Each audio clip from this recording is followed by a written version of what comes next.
Firman Tuhan Harian. Pencobaan Iblis. Matius 4 ayat 1-4. Lalu Yesus dipimpin oleh Roh ke padang gurun untuk dicobai iblis. Dan ketika dia sudah berpuasa 40 hari 40 malam, dia pun lapar. Lalu sang pencoba itu datang kepadanya dan berkata, "Jika engkau anak Tuhan, perintahkanlah supaya batu-batu ini menjadi roti." Tetapi Yesus menjawab, "Ada tertulis, manusia hidup bukan hanya dari roti, melainkan dari setiap firman yang keluar dari mulut Tuhan." Ini adalah perkataan yang diucapkan iblis ketika pertama kali berusaha mencobai Tuhan Yesus. Apa isi perkataan iblis? Jika engkau anak Tuhan, perintahkanlah supaya batu-batu ini menjadi roti. Perkataan yang iblis ucapkan ini cukup sederhana. Tetapi, apakah ada masalah dengan isi mendasar dari perkataan ini? Iblis berkata, "Jika engkau anak Tuhan." Tetapi di dalam hatinya, apakah iblis tahu atau tidak bahwa Yesus adalah anak Tuhan? Apakah dia tahu atau tidak bahwa Yesus adalah Kristus? Dia tahu. Lalu, mengapa dia mengatakan, "Jika engkau"? Iblis berusaha mencobai Tuhan. Namun, apa tujuannya melakukan ini? Dia berkata, "Jika engkau anak Tuhan." Di dalam hatinya, dia tahu bahwa Yesus Kristus adalah anak Tuhan. Dia tahu dengan sangat jelas tentang ini di dalam hatinya. Tetapi meskipun mengetahui hal ini, apakah iblis tunduk kepadanya dan menyembahnya? Tidak. Apa yang ingin dia lakukan? Dia ingin menggunakan cara ini dan mengucapkan perkataan ini untuk membuat Tuhan Yesus marah dan memikatnya untuk mengambil umpan, menipu Tuhan Yesus agar melakukan hal-hal sesuai dengan cara berpikirnya. Bukankah ini niat di balik perkataan iblis? Di dalam hatinya, iblis jelas tahu ini adalah Tuhan Yesus Kristus. Tetapi dia tetap mengucapkan perkataan ini. Bukankah inilah natur iblis? Seperti apa natur iblis itu? Licik, jahat, dan tidak menghormati Tuhan. Iblis tidak memiliki rasa hormat terhadap Tuhan. Hal negatif apa yang sedang dilakukannya di sini? Bukankah dia ingin menyerang Tuhan? Dia ingin menggunakan cara ini untuk menyerang Tuhan. Jadi dia berkata, "Jika engkau anak Tuhan, perintahkanlah supaya batu-batu ini menjadi roti." Bukankah ini niat jahat iblis? Apa yang sebenarnya berusaha dia lakukan? Tujuan iblis sangat jelas. Dia berusaha menggunakan cara ini untuk menyangkali kedudukan dan identitas Tuhan Yesus Kristus. Yang iblis maksudkan dengan perkataannya itu adalah, "Jika engkau anak Tuhan, ubah batu-batu ini menjadi roti." Jika engkau tidak bisa melakukannya, maka engkau bukan anak Tuhan. Jadi engkau tidak boleh lagi melakukan pekerjaanmu. Bukankah demikian? Iblis ingin menggunakan cara ini untuk menyerang Tuhan. Dia ingin merusak dan menghancurkan pekerjaan Tuhan. Inilah kedengkian iblis. Kedengkian iblis merupakan ungkapan alami dari naturnya. Meskipun dia tahu bahwa Tuhan Yesus Kristus adalah anak Tuhan, inkarnasi Tuhan itu sendiri, dia tetap melakukan perbuatan seperti ini dengan membuntuti Tuhan dari belakang dan terus menyerangnya, serta berusaha keras untuk mengganggu dan merusak pekerjaan Tuhan. Sekarang, mari kita menganalisis frasa yang iblis ucapkan. Perintahkanlah supaya batu-batu ini menjadi roti. Mengubah batu menjadi roti, apakah ucapan ini ada maksudnya? Jika ada makanan, mengapa tidak memakannya? Mengapa perlu mengubah batu menjadi makanan? Dapatkah dikatakan bahwa ucapan itu tidak ada artinya di sini?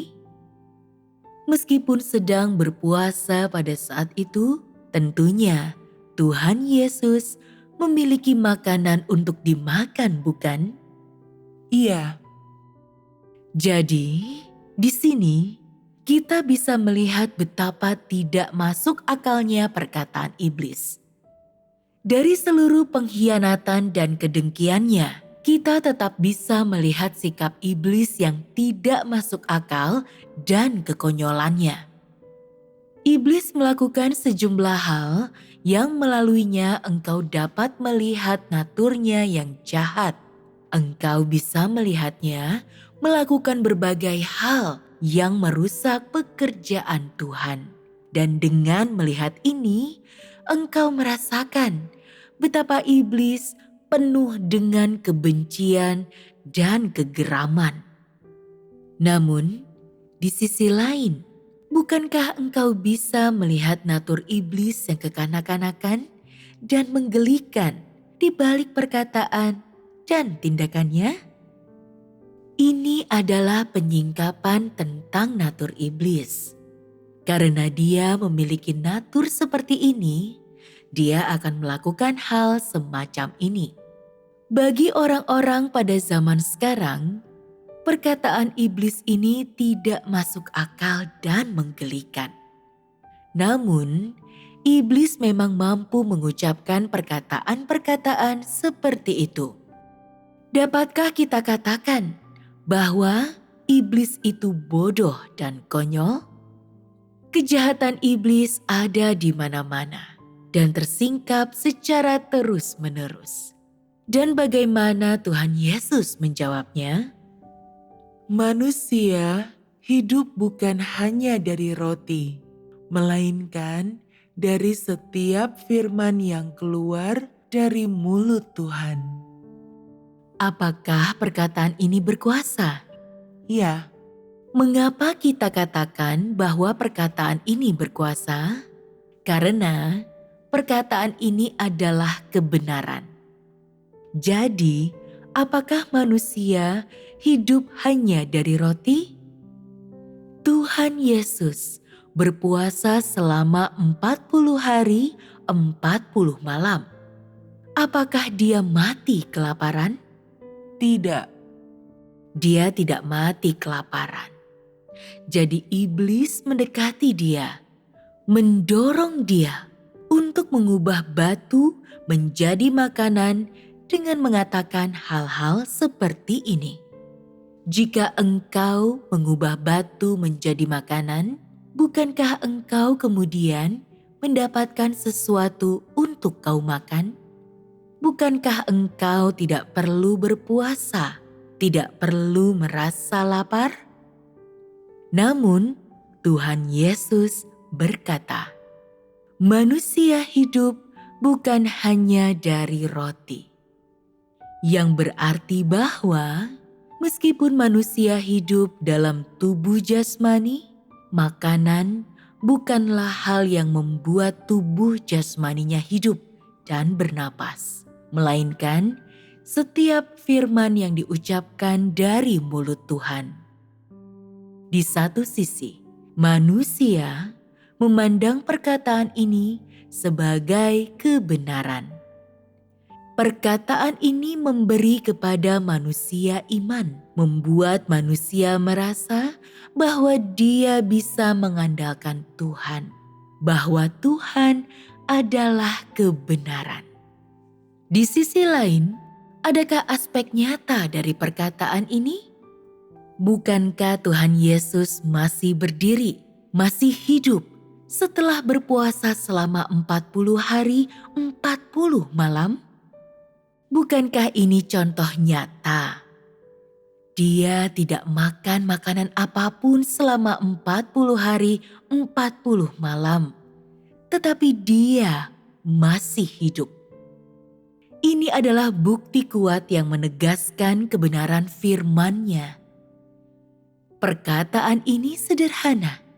Tetapi apakah perkataan yang berasal dari hati Tuhan Yesus ini diajarkan kepadanya oleh orang lain? Ataukah perkataan itu terpikirkan olehnya hanya karena apa yang iblis katakan kepadanya? Dengan kata lain, Tuhan adalah kebenaran dan Tuhan adalah kehidupan. Tetapi apakah kebenaran dan kehidupan Tuhan merupakan tambahan yang didapatkan belakangan? Apakah kebenaran dan kehidupan ini lahir dari pengalaman? Tidak.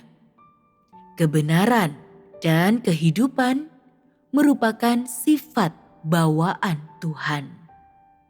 Artinya, kebenaran dan kehidupan adalah hakikat Tuhan. Apapun yang terjadi pada dirinya, semua yang dia ungkapkan adalah kebenaran. Kebenaran ini, perkataan ini, baik isi perkataannya panjang atau pendek, dapat memampukan manusia untuk hidup dan memberikan kepada manusia kehidupan. Perkataan ini memampukan manusia untuk mendapatkan kebenaran dan kejelasan tentang jalan hidup manusia, dan memampukan mereka untuk beriman kepada Tuhan. Dengan kata lain, sumber penggunaan perkataan ini oleh Tuhan adalah positif. Jadi, dapatkah kita katakan bahwa hal positif ini adalah kudus? Ya, Perkataan iblis berasal dari natur iblis. Iblis menyingkapkan naturnya yang jahat dan keji dimanapun secara terus-menerus. Lalu apakah iblis menyingkapkan dirinya secara alami? Apakah ada yang mengarahkan iblis untuk melakukan ini? Apakah ada yang membantunya? Apakah ada yang memaksanya? tidak. Semua penyingkapan ini dia melakukannya atas kemauannya sendiri. Inilah natur jahat iblis. Apapun yang Tuhan lakukan dan bagaimanapun dia melakukannya, iblis terus mengekorinya. Hakikat dan natur sebenarnya dari hal-hal yang iblis katakan dan lakukan adalah hakikat iblis. Sebuah hakikat yang jahat dan keji.